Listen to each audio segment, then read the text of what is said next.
Thank you so much for joining us. Today we are doing our next in the series of our What's the Point webinar series. Today we are discussing what is the point of event ticketing, in which we will discuss event ticketing and why you should do it, but also what happens afterwards. What comes next. Okay, so presenters today are myself. I'm Andrew Triplett. I'm Director of Consulting here at TouchPoint.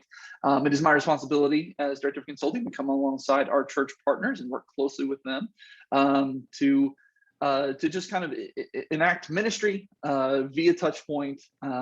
We do everything from training to implementation, really everything in between. A part of that job does entail ticketing. I have worked with several churches on these ticketing features, a lot of what we're going to cover today. So that's me, and with me is Michael. Michael, you want to go ahead and introduce yourself? Yeah, thank you, Andrew. Yeah, so my name is Michael Faulkner, and I lead the solutions team here at TouchPoint. And just want to say thank you, everyone, for joining us. I tend to work with our partner churches before they become partner churches, and just kind of help through that evaluation process. And then, of course, Andrew is responsible for kind of picking that ball up and really making sure all our partner churches are teed up for success. So thanks for joining us. All right, so a little bit of quick housekeeping here. I think everyone is pretty familiar with the process at this point, but we are going to reserve some time at the end of our presentation today for some Q&A. So as you have questions, please feel free to go ahead and pop the question into the Q&A section there in the chat window or in the Q&A section at the bottom of your screen. You should have that in the Zoom module. All right. So with that, let's go ahead and dive in. Let's talk about a quick agenda. So we're going to start by discussing, like I said, what's the point of event ticketing? From there, how can ticketing help ministry? Because that's really what we're doing this for. We'll talk about maximizing the guest experience, and then we'll kind of round things off with actually taking a look at some ticket management. What does that look like? And then the solution itself. So with that, I'm going to hand it over to Michael to kick us off. All right. Thank you, Andrew. And again, I just want to thank everyone for joining us. I always love getting together each month with y'all, even though it's over Zoom. It's just an enjoyable time together, and I really appreciate you joining us. So as Andrew said, this month we're going to be talking about what the point of event ticketing is. And really, before we go ahead and get started, and you can move to the next slide, I do want to kind of establish two things. First, I need to make a disclaimer, and then secondly, I'm going to define something. So the disclaimer is this.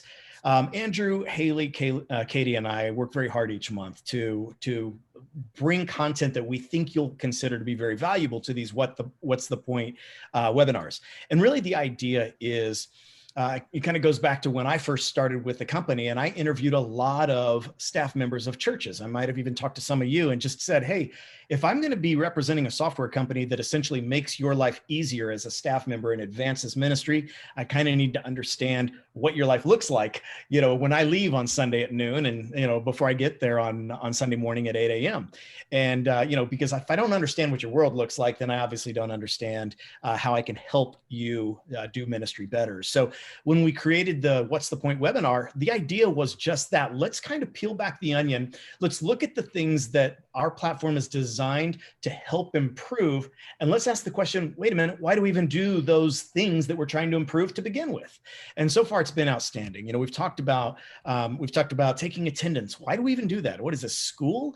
Junior high? No, there is actually a legit ministerial reason behind that. Why do we do branding? I mean, we're talking about church here. Why does branding matter? So the point is that everything we do is designed to really enlighten you about something that you may not have been aware of, or remind you of something that you were already aware of as it relates to the ministerial tasks that you do every day and the reason behind them. Today's been a challenge. I will just go ahead and throw out up front, event ticketing has been a little tricky because talking about the why is hard to talk about without talking about the features and functions. So if today feels a little on the salesy side, what I want you to understand is that's not the intent. These are never designed to be sales presentations. Yes, at the end, we do show how the topic we're discussing ties into the platform, but that's not the goal, is to actually sell anybody. So if it feels that way today, please be patient with us. Come back next month as well, because today we're talking about a very important topic, but it will feel a little feature function and maybe even a little bit like we're excited about it from a sales standpoint. And that's just because we're excited about what we do.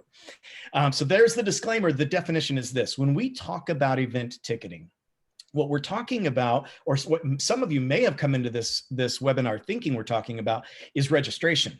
Oh yeah, we do event ticketing. We we register people for Vacation Bible School. We register people for women's retreats. We're not talking about registration in and of itself. What we're actually talking about is when your church needs to have an event where you're reserving seats for individuals and sometimes even charging a fee for those seats. That is the event ticketing process that we're talking about today. So with the disclaimer and the definition now behind us, we can go ahead and ask the question, what is the point of event ticketing? And really, to answer that question, actually back up one more. To answer that question, we need to first ask, what is the event that we're actually trying to do event ticketing for? You need to understand that, because some events are purely for the purposes of entertainment, while other events might be for ministerial reasons. So really understanding that first and foremost is critical. Once we understand what the event is and why we're doing the event, then we can start asking ourselves, why would event ticketing help us accomplish our goal with this event? All right, so with that in mind, there are a number of different ways that we're going to talk about today where event ticketing can in fact help whatever you're trying to accomplish with that event.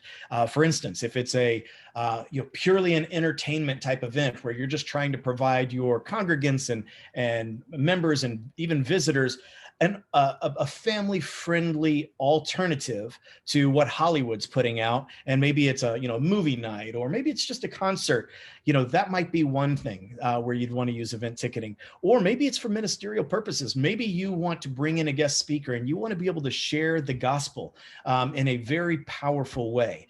Event ticketing is going to allow people to thoroughly enjoy the entertainment events. It's going to allow them to come in with the right mindset as it relates to the ministerial events. It's also going to help your staff as far as just job satisfaction and satisfaction with that event that's taking place. So with that, I'm going to kind of start with the ministerial side of things.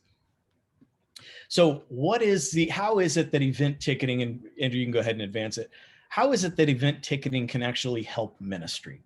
Well, if any of you on this call are anything like me, there's probably been more than one occasion where you've walked into church on a Sunday morning, or maybe you're even in the car on the way to church and your mind is just not in the right place.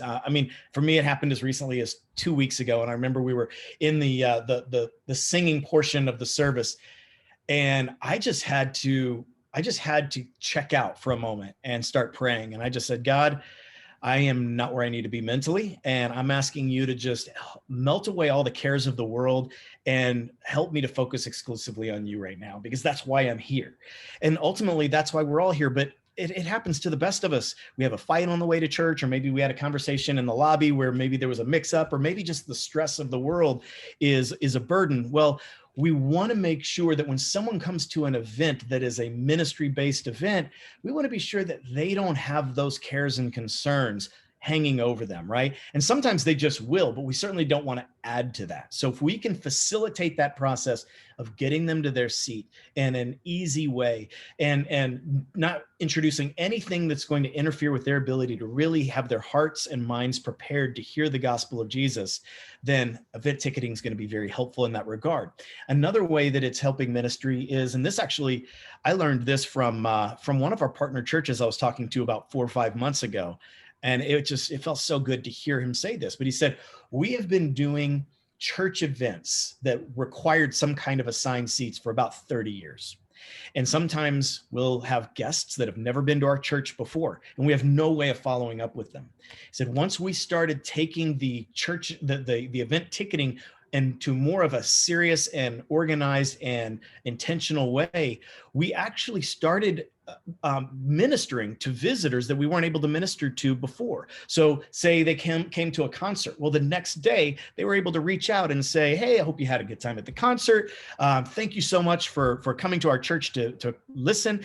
By the way, if you don't have a church family, we'd love to have you this Sunday at our church. So it gave them an audience that was ready and willing to hear from them, and gave them that ability to invite them to church, because ultimately that's what we want. We want people coming back and hearing about the gospel of Jesus. Another way that event ticketing helps is as it relates to just the customer experience. So let's go ahead and move to the next slide. So, and I say customers experience, customer is not a great use there, guest experience, your congregants, your visitors. This is important. You know, we talked 2 months ago at our What's the Point? We talked about branding. And I'll be frank with you, when I went into that one, I was terrified. I was like, what? We're talking about churches and branding. I mean, really? It was one of the most powerful webinars because the reality is, I've heard stories of churches where the tithe is going to another church that has the same name. I've heard stories of people going to a church that they had heard about only to find themselves at the wrong door. So branding really matters. So when someone does come to an event that requires ticketing at your church, it's important that they leave with a good impression of your church. They're going to leave with an impression, no matter what. It's going to either be good, neutral, or bad. But we want them coming back. So hopefully it's a good experience because we want them to hear the gospel message. My family has a tradition that started about 5 years ago. And before that tradition started, the tradition was born out of a frustration. So I love going to movies more than most in my family, but we all go to movies together probably because I love them so much. And the primary movie theater here in my neighborhood, before 5 years ago, they didn't have any assigned seats. You could not buy a specific seat. It was all general admission. So when you had a blockbuster come out, we'd have to get there an hour in advance. If it was Star Wars, 2 hours in advance. And they would have this queue roped off. So everyone kind of lines up in the queue. And we were always usually fourth or fifth in line. And over the next hour to 2 hours, while everyone was lining up behind me, the anxiety would start building inside me as I would see more and more kids and teenagers. No offense to kids and teenagers, but they were the guilty culprits here, where I knew the moment that rope went down, my position of fourth or fifth in line was going to quickly drop to 50th in line because they all sprint past us. And it just added so much frustration to the movie-going experience. Well, 5 years ago, my movie theater started selling individual seats. Praise the Lord. Because then my family started a tradition. When certain movies came out, we would go to the Don Pablo's right around the corner, and we would hang out until 10 minutes before the movie started. And then we would make our leisure way into the movie theater, grab our seats, and we would be nice and relaxed, and we would fully enjoy the experience. And it has become an annual tradition for us. But having those signed seats really mattered. It eliminated unnecessary chaos and frustration that left a bad taste in my mouth and really diminished how much I could enjoy that experience. And the same thing applies when someone is attending a Christmas pageant, or maybe in the spring, you're hosting a large women's conference, or any number of things. You know, if we return to social distancing, then it could be just a Sunday morning worship service. But the point is, we want people to be able to show up and participate in as stress-free a way as possible. And so by using event ticketing in a very formal manner, you're eliminating lost tickets, you're eliminating the stress of people cutting in line. People know what their seats are going to look like before they even sit in them. It just lends to a much, much more enjoyable experience, which means they're going to come back, which means there are more chances for them to hear the gospel message. The last thing we're going to talk about is your staff and really some of the benefits to the church. So Andrew, if you'll advance to the next section, again, I would say the most prominent place that people use event ticketing is going to be for your Christmas events. And obviously we have that coming up. In fact, that's why we decided to have this webinar now, because a lot of you are already starting to plan for December. One of the things that event ticketing can allow you to do is provide flexibility so that if you are limited from a space standpoint at your current church because of maybe social distancing challenges, you can actually set up multiple venues. And by setting up multiple venues, then you could also, and this is going to sound so business and not church, but hang with me here, but you can generate and maximize that revenue generation that comes from those events. And the reason I touch on that is the simple reality is this: Next year, you have a lot of ministerial things that are going to come up, and they are expensive. And when you're able to generate revenue at ticketed events like this, or a women's conference in the spring, those can go toward capital events, or they can, capital campaigns, or they can go toward ministerial events that you need to pay for. So being able to generate that kind of revenue is very important. And then Andrew, if we go to the next slide, your staff satisfaction is important too. Staff volunteer satisfaction. Staff members at a church have some of the most challenging jobs. You're working 6 days a week. We all know it's really 7 days a week, but technically it's 6 days a week.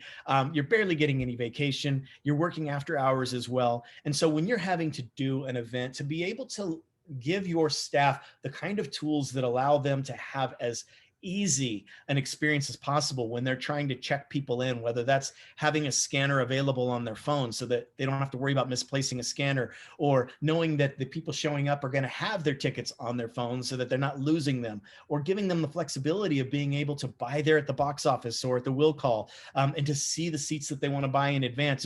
It lends itself to a much better experience for your staff and for your volunteers as well. So in total, again, what we're talking about here is ultimately trying to make whatever event you're hosting that requires tickets as uneventful as it can possibly be as it relates to stress and pressure and chaos, so that people are hearing the gospel, they're enjoying their experience, and your staff members are not having their satisfaction or job satisfaction diminished in any way at all. So with that, I'm going to go ahead and hand it over to Andrew. And what we're going to do now, as we normally do, is we're going to kind of pivot and show how some of the things I talked about can look inside the world of technology, whether that's using our platform or another platform that you happen to have today. So Andrew, I'm going to hand it over to you to take it away. Yeah, absolutely. Let's talk about some of your ticketing options as it pertains to actually putting on the event.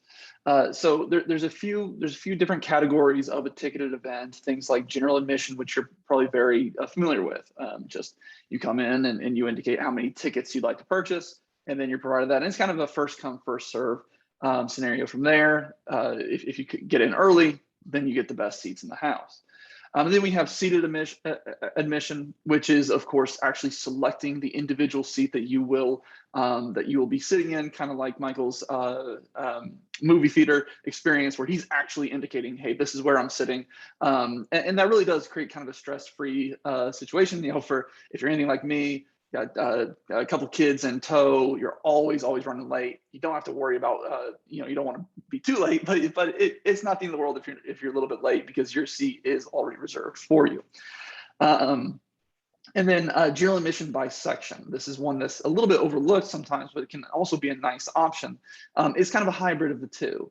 It's the ability to allow people to select seats in certain sections, maybe the sections down front, but then perhaps like in a balcony or some outer areas, maybe like a secondary viewing location, you can have just general admission where people are just selecting how many seats they need.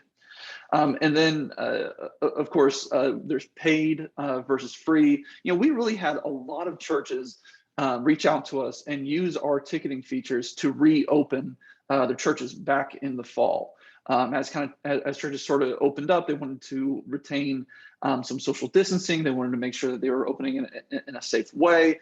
So they used ticketing so people could actually indicate where they would be sitting. And those were, of course, free tickets. We're not charging people to come to church. It was just kind of a tool being used to reopen safely.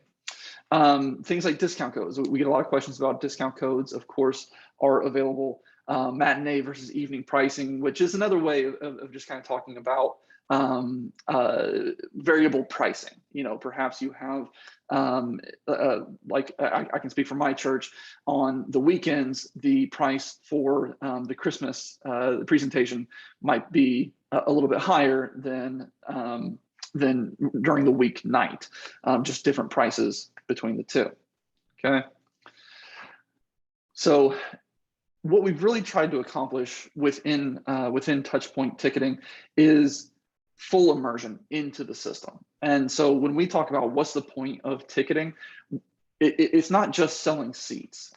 It's also doing ministry afterwards. There are a lot of companies that do ticketing, both in the secular world and in the church world, and a lot of folks are doing it really well. But what sometimes is missed, and again, I'm trying to avoid kind of a sales presentation here because that's not what this is about. But what's missed sometimes is that we do these presentations, and then since that information never gets into the database, which is supposed to be your source of truth for your congregation for doing ministry, some of those people fall through the cracks. And a lot of those people that are coming to those big high profile events at your church, like the Christmas presentation, Easter presentations, that sort of thing, that might be the only thing that they really do for the entire year, because that's their family tradition. So they come to the event, and then that's your one shot, you don't see them again. And since it's not in the database, they get missed. Okay, so that's really what we're trying to accomplish here, is to take these big events that you're drawing so many people in, you have a great opportunity to share the gospel, and give you more opportunities to reach out to them. All right, so how are we going to do that? Now we're actually kind of looking in the system a little bit. I'm going to show some screenshots here of what this process looks like, because we really, we talked about this stress-free experience. We really want to give your users a good experience, ministry excellence, because that's really what we're called to, is to do ministry with excellence. So this is the sales experience for the individual as they're purchasing their seats. This is just a screenshot of what that selection process looks like. You can see here that I have selected, a certain occurrence, Saturday, December 18th, 2021, 5 o'clock. You can see on the screenshot there, I've already made a couple selections. I've selected 2 seats, and just by hovering over those seats, we also can show a nice image that kind of gives the individual a sense of where they're going to be sitting, or what their view will be from where they're sitting. All right, and then next they get to the payment page, and this is a huge convenience to your users, because if they've registered for something in the past, if they have given to your church in the past, then the system will log them in during the process of purchasing the seat. We use the easy login process, just like if for any of you that are on the call that are maybe using our online giving features.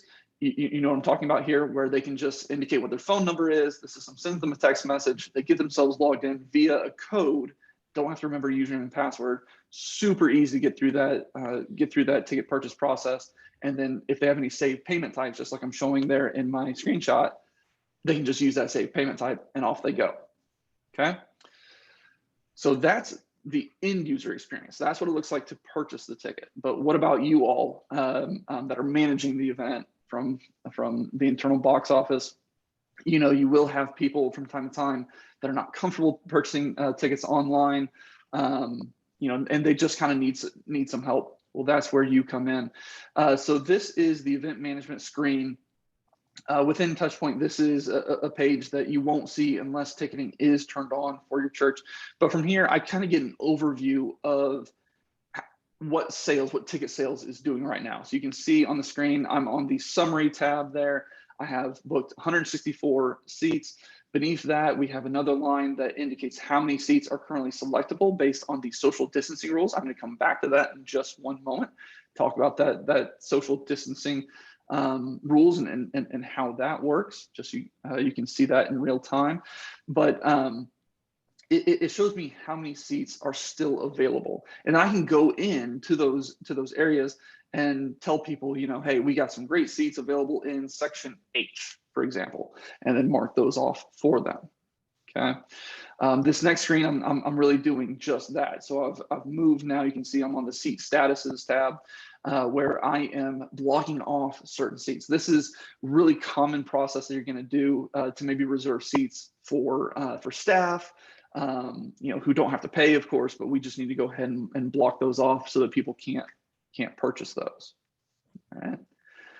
And then going back to my scenario from a moment ago, hey, what about the person who they're not comfortable doing this online on their own? Maybe they call down to the church, or maybe you even have like a box office area where people can actually come to. What's that going to look like? Well, that is done from the assisted booking screen. So this is the assisted booking screen. The huge benefit of this is that it's tied back to your database. So nine times out of 10, the people who are purchasing the tickets are probably already in your database. You can see in the name field, I have in my screenshot, I have typed in RO space BR. And you can see just from typing those letters, it has returned Robbie Branch, Robert Brett, Roy Brooks, and Robert Brown. All those people, because they match my search criteria. It makes the point of sale process so easy, so quick. If they don't exist in the database yet, I can go ahead and add them to the database. And that's where we really lean on you to have good processes beyond that. Like if we're adding someone brand new, that is a great prospect of the church, someone that we can be following up with. For those for those on the call that know the TouchPoint nomenclature, you know the term involvement. We put all these people into an involvement for you, and then from there we can take action. You know, we can be calling those people. We can assign tasks and do notes, that sort of thing. So that's really where ministry comes in. Andrew, may I interject real quick? Yeah, please jump in. This is exactly what I was talking about when I mentioned one of our partner churches who said this now allows them to minister to people who are visitors. If someone had attended an event last year, they're in the system, right? Well, now this year they show up, maybe they're not a member of the church, but this year they show up, you type their name in, they buy a ticket, you know that they're there. Tomorrow you're able to follow up. So that just to kind of bridge that gap, I wanted you to understand what I was talking about. Yeah. All right. The next thing I wanted to show you was just touching real quickly on customizing the space. We do have a venue builder built into the system now where you can go and build that out. You can kind of get a feel for what that looks like on the screen there, where I'm kind of building out those the polygons. You build the polygons, you build out the seats, so that your schematic that people are selecting from is an accurate digital representation of your venue, most likely probably going to be your sanctuary. But that makes the purchase process or the selection process so easy because people really understand where they're going to be within the venue. All right. I did promise that I was going to show you the social distancing rules. Let me show you that real quickly. I'm actually going to do a live demonstration of this one. So you're in luck here. So I'm actually in the system now, and I want to show you how this works, because some churches are still using this and are still very interested in this. But the social distancing rules allows you an opportunity to basically automate distancing, automate social distancing. So here's what I mean by that. I might set up a rule where I say, hey, I'm going to limit groups to 5, and then when we hit 5, we are going to automatically remove seats in front of, behind, and to the left and right. So I'm going to come in here. I'm going to pretend like I'm going to just click on, I'm pretending like I'm selecting a few seats. I hit that 5th seat, and look at that. The seats in front, to the right, and behind, and the ones to the left are already marked off. But I make those selections, and then boom, those seats are going to be blocked off. Okay. Now that's happening automatically as well, even if I were just to select 1 or 2 seats. But it's a little bit more clear. You can see a little bit more clearly when I go ahead and select all 5 there. Okay, so that helps us. That just automates that process. Again, gives us good spacing between people, so we're not all right on top of each other and we're staying safe. All right. Okay. Lastly, here's the last thing. Michael did a great job of kind of teeing this up, talking about scanning, making this process easy. You do have the ability to scan a barcode. I actually, I selected my 2 favorite ticket examples and then realized that neither of them have the barcode on them, so I apologize. But you do have the ability to add a barcode to these tickets. This is kind of what it looks like. We can go ahead and help you with the ticket. This is what we need. So down here at the bottom, this is what the church provided us. So our friends over at Cottonwood Creek, they got us a ticket of, hey, here's what we want it to look like. It has the name of the church, name of the event, gate 2, row 2, seat 10, so on and so forth. So that's kind of our template, or not our template. That's our finished product. Above that is the template. So we can take that portion and then we can just go ahead and fill that in with information dynamically. Based on the selections that the individual has made. Okay, the individual receives this ticket via confirmation email.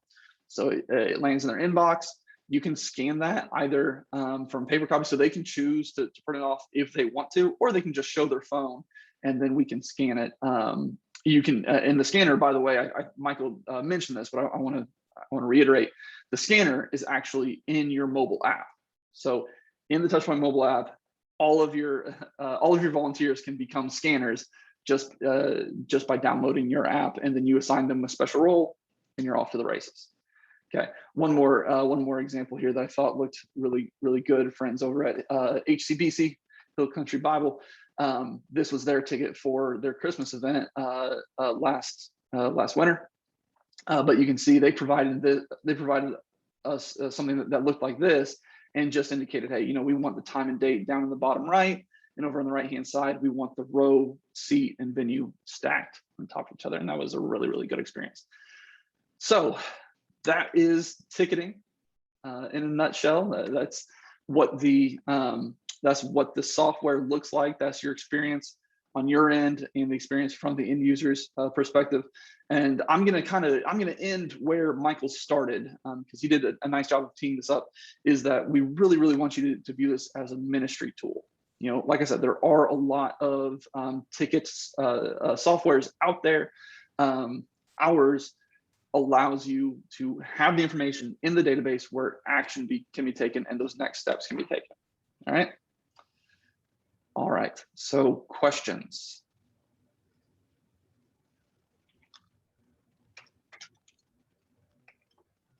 I have one question, and then Katie, if you wouldn't mind fielding the next one, but I just wanted to ask you one thing. When you showed the social distancing, Andrew, you showed 5 seats, then everything dropped off, but you made a comment. You said, even if I select 2 or 3, it's happening automatically. Are you saying that it's automatically setting up social distancing rules, even though it wasn't showing up there? Yes. Oh, okay. Yeah. So even if I just, I set that limit at 5, and then it automatically goes ahead, it immediately adds the social distancing. If I were to just select 1 or 2 seats somewhere below that threshold, it adds the social distancing after the fact. Once I advance, because then the system knows, oh, you're done making your selections. Now we'll go ahead and add the social distancing. All right, Laura asked a question on the email printed ticket. What does the barcode look like? The barcode is a QR code. So the QR code being kind of that new square barcode rather than the horizontal barcode that we had in the past.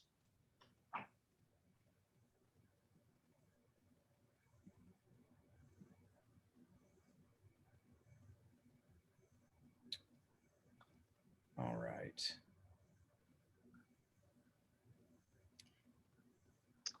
Thank you, Laura. Do we have any other questions?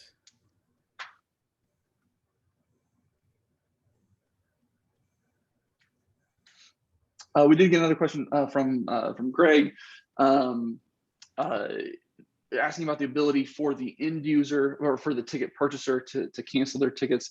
That is a request that we've gotten a few times. I think that is a really cool idea. Essentially, the idea here is that someone who has purchased or ticket or selected a free ticket, I think is actually where it makes more sense. Someone selected a free ticket, can they go in and remove their own ticket? It is very much on the roadmap. I don't know that it'll be available this year, but it's something that we would like to see done at some point. So we just kind of have to figure out the security behind it.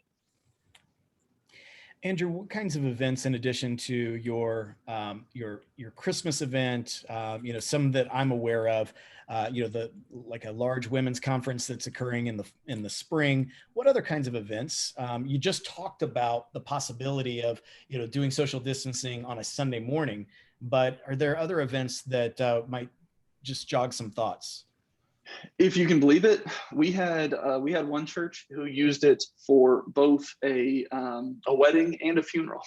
Again, they wanted to take advantage of that social distancing, that social distancing feature. So they used it for each of those, which I thought was a good use. They also did an outdoor movie night, which was really cool. The venue that they put together for it looked really neat. It was essentially they have a lawn, and so like I said, we do have the ability for you all to create your own venue.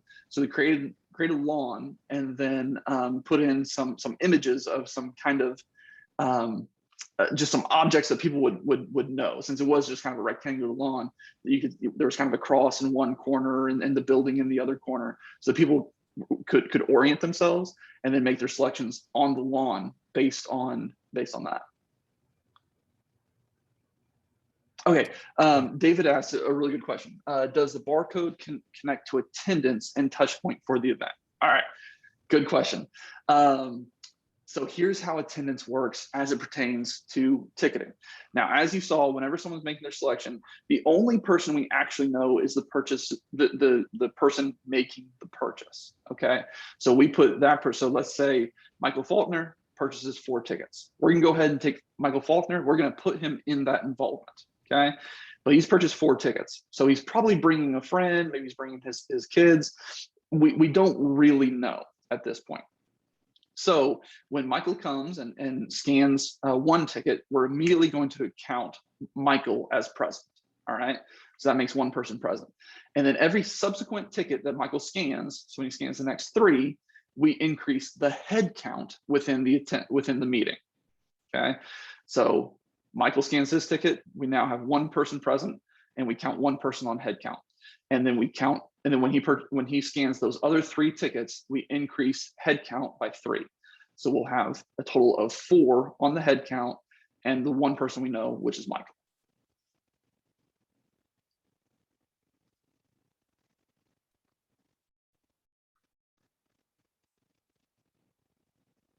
Sorry, I'm on mute. I'm staring at my dogs on the other side of this computer, and I'm terrified that they're just going to start barking. So I've got the mute on. But we've got about 2.5, 3 more minutes. So any other final questions before we wrap up this month's What's the Point?